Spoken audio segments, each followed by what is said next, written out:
Welcome to சமையல் diary. இன்னைக்கு நம்ம சமையல் டைரியில எல்லாருக்கும் பிடிச்ச மில்க் புட்டிங் எப்படி பண்றதுன்னு பார்க்கலாம். இது குழந்தைங்கள்ல இருந்து பெரியவங்க வரைக்கும் எல்லாருக்கும் ரொம்ப ரொம்ப பிடிக்கும். இது பண்றதும் ரொம்ப ரொம்ப ஈஸி. இது டேஸ்ட் பாத்தீங்க அப்படின்னா சீம்பால்னு சொல்லுவாங்க இல்லையா, அது மாதிரியே அவ்வளோ டேஸ்டா இருக்கும். வாங்க எப்படி பண்றதுன்னு பார்க்கலாம். ஃபர்ஸ்ட் ஒரு மிக்ஸி ஜார்ல இந்த அளவுக்கு முந்திரி பாதாம் போட்டு நம்ம நைஸா அரைச்சி எடுத்துக்கலாம். ரொம்ப நைஸா அரைக்கணும்னு தேவையில்லை, கொஞ்சம் கோர்ஸா அரைச்சி எடுத்துக்கோங்க. பாருங்க, இது மாதிரி நைஸா அரைச்சி எடுத்துக்கோங்க.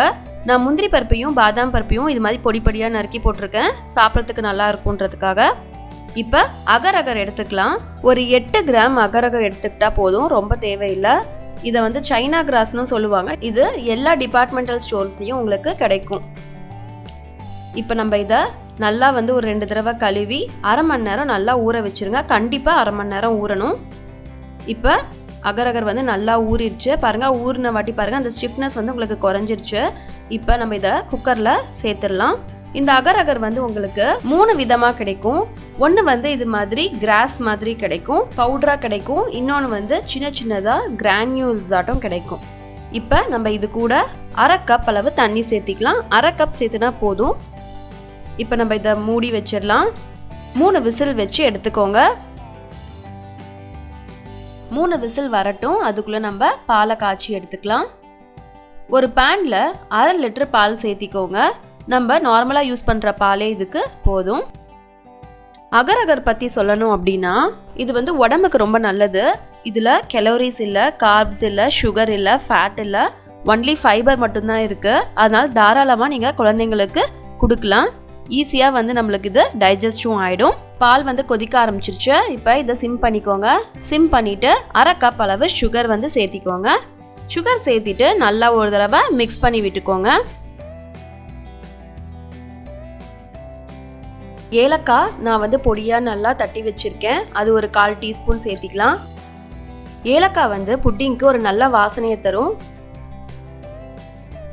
இப்போ நம்ம பாதாம் முந்திரியை வந்து நல்லா பவுடர் பண்ணி வச்சுருக்கோம் இல்லையா, அதையும் இது கூட சேர்த்திக்கலாம்.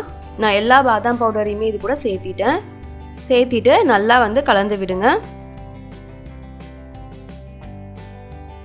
லோ ஃப்ளேமில் வச்சுக்கோங்க. ஒரு 8 நிமிஷம் அப்படியே இருக்கட்டும். அப்பப்போ கலந்து விடுங்க. இப்போ நம்ம அகர்-அகர் குக்கரில் வச்சுருக்கோம் இல்லையா, அதுவும் வந்து ரெடி ஆயிடுச்சு. இப்போ அதை வந்து இது கூட நம்ம மிக்ஸ் பண்ணிடலாம். அகர்-அகர் பாருங்கள் நல்லா வந்து இப்போ கரைஞ்சிருச்சு, தண்ணி மாதிரி ஆயிடுச்சு. அகர்-அகர் உங்களுக்கு கரையாமல் இருந்துச்சு அப்படின்னா நீங்கள் கொஞ்ச நேரம் சூடு பண்ணால் போதும், ஈஸியாக வந்து அகர்-அகர் வந்து கரைஞ்சிரும். கரைஞ்ச வாட்டி அதை வந்து நீங்கள் பால் கூட சேர்த்திக்கோங்க. சேர்த்திட்டு ஒரு 2 நிமிஷம் லோ ஃப்ளேம்லேயே வச்சுருங்க, அப்படியே இருக்கட்டும். உங்களுக்கு ரொம்ப திக்காகணும்னு தேவையில்லை, இந்த அளவுக்கு இருந்தாலே உங்களுக்கு போதும். இப்போ நம்ம ஒரு பாத்திரத்தில் மாற்றிக்கலாம். மாற்றிட்டு நான் இதை வந்து ஃப்ரிட்ஜில் வைக்க போகிறேன். ஃப்ரிட்ஜில் அரை மணி நேரத்துலேருந்து 1 மணி நேரம் இருந்தால் போதும்.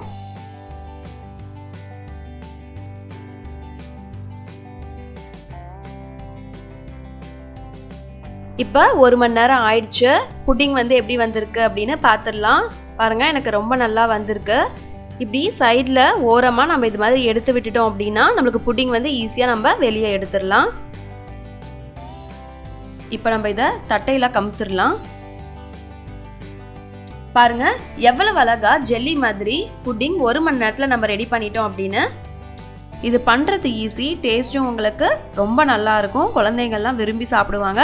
கண்டிப்பாக நீங்களும் ட்ரை பண்ணி பாருங்கள். ட்ரை பண்ணி பார்த்துட்டு எப்படி இருந்ததுன்னு எனக்கு கமெண்ட்டில் சொல்லுங்கள். இந்த வீடியோ உங்களுக்கு பிடிச்சிருந்தது அப்படின்னா மறக்காமல் சமையல் டைரிக்கு சப்ஸ்கிரைப் பண்ணுங்கள். இதே மாதிரி இன்னொரு இன்ட்ரெஸ்டிங்கான ரெசிபியோட உங்களை நான் மீட் பண்ணுறேன். Bye friends.